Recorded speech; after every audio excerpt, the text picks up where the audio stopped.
Jacques de Bourbon-Bussé a dit « Chercher l'originalité dans la nouveauté est une preuve d'absence d'originalité ». À méditer.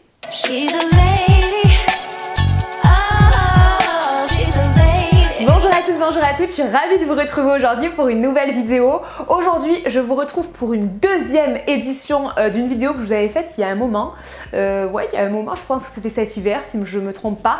Il s'agit de mes meilleures trouvailles en friperie. Vous savez que j'adore aller dans les friperies parce que j'aime bien l'ambiance, parce que voilà, j'aime bien chercher, j'aime bien fouiner un petit peu. Je vais vous montrer les nouvelles pièces que j'ai acquéries dans les friperies ces derniers mois. Il y a aussi des pièces que je crois que je ne vous avais pas montré la dernière fois. Donc on va commencer tout de suite avec un accessoire que j'ai trouvé dans une friperie qui s'appelle Kiliwatch à Paris.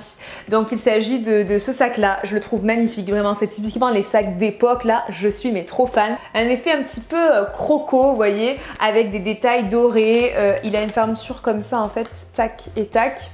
Vous avez deux poches, après ça reste un petit sac, donc c'est vrai que moi en général c'est le genre de sac que je porte en soirée. Il n'est pas assez grand pour tout ce que j'ai à transporter la journée, on va dire ça, mais il est vraiment très joli. Je l'ai payé une trentaine d'euros quand même à cette boutique là. Il est hyper classe quoi, vraiment hyper classe, donc je n'aurais pas du tout de l'avoir pris. Mais voilà, il a quand même eu un coût, c'est pas le sac que j'ai payé 3 euros. Mais moi après il faut savoir que quand je fais la démarche d'aller dans des friperies etc, que je veux acheter du vintage, c'est pas forcément parce que ça va être moins cher, parce que c'est pas le cas tout le temps. C'est juste parce que j'aime en fait fouiller. Vous savez, moi j'ai une passion pour l'association en fait des pièces entre elles. C'est vraiment la passion que j'ai. J'adore créer des looks, donc j'adore associer des pièces ensemble. C'est vraiment ce que j'aime le plus faire. Et du coup, c'est vrai que d'aller dans des friperies, trouver des choses un petit peu uniques, des choses anciennes qu'on va associer avec des choses plus modernes, etc.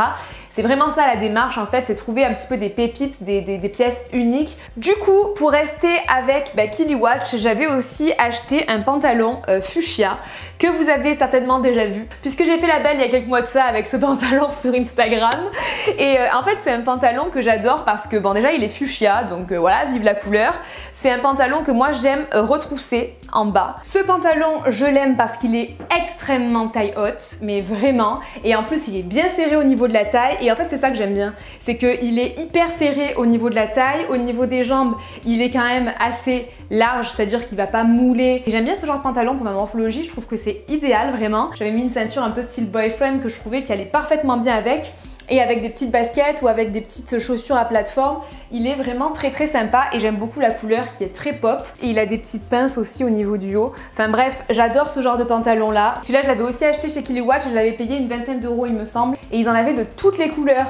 J'avais voulu prendre celui-là, mais ils en avaient de toutes les couleurs, un peu la même forme là. Donc si vous aimez bien ce genre de pantalon vintage, très taille haute, pas trop serré au niveau des jambes, auquel vous pouvez faire des rabats, etc. Franchement, vous pouvez aller voir en friperie. Je suis sûre qu'il y a des pantalons qui vous plairaient énormément. Du coup, on va continuer avec les pantalons. Et il y a un pantalon que je mets très souvent, c'est celui-ci. Alors en fait, c'est un pantalon diesel. C'est un petit peu la même coupe en fait que le pantalon que je viens de vous montrer là. Mais là, c'est un jean et il est un petit peu plus large au niveau des mollets, au niveau de la jambe en fait, et il est resserré vraiment au niveau des fesses et de la taille et j'adore cette coupe là. Ce que j'aime bien aussi, c'est que les poches sont hyper larges et du coup voilà, c'est un diesel vintage et j'ai jamais eu de jean diesel, vous voyez, il a fallu que j'aille en friperie pour en acheter un et celui-ci j'avais payé 35 euros. Du coup à Kiliwatch également, mais je regrette pas parce que franchement je l'adore, j'arrête pas de le mettre, je vous l'ai porté dans pas mal de vidéos. Ensuite on va passer à une pièce que je pense que je ne vous avais pas montrée, mais c'est une pièce que j'ai depuis très longtemps et je l'avais acheté dans une friperie à San Francisco. Faut que je vous la montre aujourd'hui si je vous l'ai pas montré la dernière fois parce que c'est une coupe qui est énormément revenue à la mode. C'est le genre de blouse que vous pouvez trouver aujourd'hui à Zara, Mango, facile parce qu'en ce moment on est à fond dans le rétro, les épaulettes reviennent etc. Et du coup cette blouse en fait, comme vous voyez, elle est jaune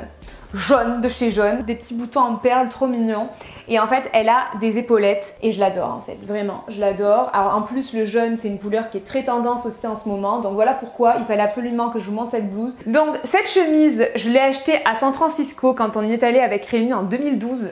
Voilà, ça commence à remonter un petit peu. C'est plus exactement combien je l'avais payé, mais vraiment pas cher. Et je trouve que franchement, elle est hyper classe. La friperie où j'ai acheté ce top, c'était une friperie dans le quartier Haight-Ashbury, qui est le quartier un peu hippie en fait de San Francisco. Et là, vous avez plein de friperies. Si vous aimez le vintage, n'hésitez pas à aller visiter ce quartier-là à San Francisco parce que je pense que ça pourrait vous plaire. Ensuite, on va rester dans un chemisier. J'avais trouvé celui-ci que je trouve trop joli. Celui-là, il est dans les tons rose, violet, très joli. Il a des motifs un petit peu baroques. Alors, les petits boutons comme ça, franchement, je kiffe. Ce qui peut être trop cool, c'est de la porter nouée à la taille. Cette petite chemise-là, je l'avais achetée à Rome, celle-ci, dans la rue del Governo Vecchio. Et en plus, il y avait pas mal de pièces de créateurs vintage dans ces friperies-là. Donc si vous aimez ça, franchement, n'hésitez pas à aller voir. Dans cette rue-là, il y a plusieurs friperies pas mal. Et du coup, moi, j'avais trouvé cette petite chemise. Je me rappelle plus du tout combien je l'avais payée, mais je crois une quinzaine d'euros, pas plus. Et je la trouve hyper jolie. Et en plus, c'est de la soie.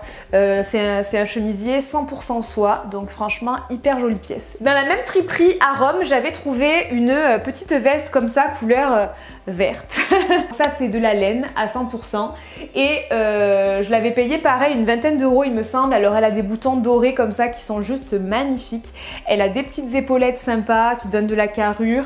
Et franchement, ouais, je la trouve vraiment très très belle cette petite veste. La couleur est sympa, ça change vert citron comme ça, c'est pas mal. Si jamais vous êtes à Rome cet été, si vous y allez bientôt, voilà, sachez que dans la rue del Governo Vecchio, il y a pas mal de friperies sympas et que vous pouvez faire de jolies petites trouvailles. Et la dernière chose qui date du coup de la semaine dernière, c'est une combi que j'ai achetée dans une friperie que j'adore à Aix-en-Provence et que je vous conseille franchement si vous êtes d'ici. C'est la friperie Blow Up. Il y a vraiment une super sélection qui est faite, je trouve. Il y a vraiment une recherche et j'adore cette friperie, franchement. Et cette combi, je l'ai payée, bon, 35 euros. C'était le week-end dernier en fait. Et j'étais avec Marjorie, à qui je fais des bisous si elle me regarde. Elle est repartie avec une combi qui était juste magnifique. Mais genre une combi avec le col blanc, boutons dorés et tout, magnifique et qui lui allait super bien. Et moi j'ai trouvé celle-ci, c'est une combi du coup noire avec le col imprimé léopard. Pareil au niveau des manches, on a un imprimé léopard. Et en fait, elle a des petits passants là et elle est extrêmement large au niveau des jambes. La combi, je pense qu'elle est trop grande pour moi. Mais c'est pas grave, avec une ceinture à la taille, genre ce genre de ceinture là que j'avais volé, enfin non que j'avais pas volé, que ma mère avait dans sa garde-robe avec une grosse boucle qui cintre bien la taille. Franchement, ça peut être super sympa. Et sachez que à Blow Up en ce moment, ils ont des tas de combis magnifiques, des toutes noires, des colorées. Enfin franchement, waouh. Si vous aimez bien les combinaisons, que vous êtes d'Aix ou de pas très loin, vous pouvez y aller. Donc Blow Up, je vous la recommande. Elle est pas loin de la mairie d'Aix-en-Provence, donc dans la rue Boulgon. Voilà du coup pour mes trouvailles en friperie deuxième édition. Quand je vais dans une friperie, c'est comme si je rentrais dans une caverne d'Ali Baba en fait, j'adore vraiment. Et ça faisait partie de mes projets dans la vie, il n'y a pas si longtemps que ça, d'ouvrir un jour une friperie. Et c'est quelque chose qui reste toujours dans un coin de ma tête. Déjà je trouve la démarche sympathique parce que revendre d'occasion, ça permet de donner une seconde vie aux vêtements. Donc ça déjà c'est une démarche. Et en plus, il y a carrément une démarche artistique aussi, parce que je trouve que dans la plupart des friperies, vraiment, il y a une recherche artistique, que ce soit au niveau de la déco, que ce soit au niveau du rangement, que ce soit au niveau de la sélection. Et c'est ça que j'adore en fait. Et c'est vrai que ça reste toujours dans un coin de ma tête. Et pourquoi pas un jour réaliser ça, ça me fait rêver. Vraiment, ça me plairait énormément. Voilà. Donc j'espère vraiment que cette vidéo vous aura plu. Si vous aimez les vidéos comme ça, où je vous montre des pièces vintage, je vous montre ce que j'ai trouvé en friperie, etc. N'hésitez pas à me laisser un petit pouce en l'air. N'hésitez pas à me dire vous aussi si vous avez des friperies à me recommander, que ce soit dans le sud, à Marseille, que ce soit même à Paris, puisque j'y vais quand même souvent pendant l'année. Voilà, n'hésitez pas, partout dans la France et partout à l'étranger. N'hésitez pas à nous dire toutes vos bonnes adresses si vous en avez, parce que je suis sûre que ça intéressera énormément de monde et moi aussi ça m'intéresse. Et puis écoutez, je vous fais plein d'énormes bisous. Je vous remercie d'avoir regardé cette vidéo et on se retrouve très vite pour une prochaine. Ciao!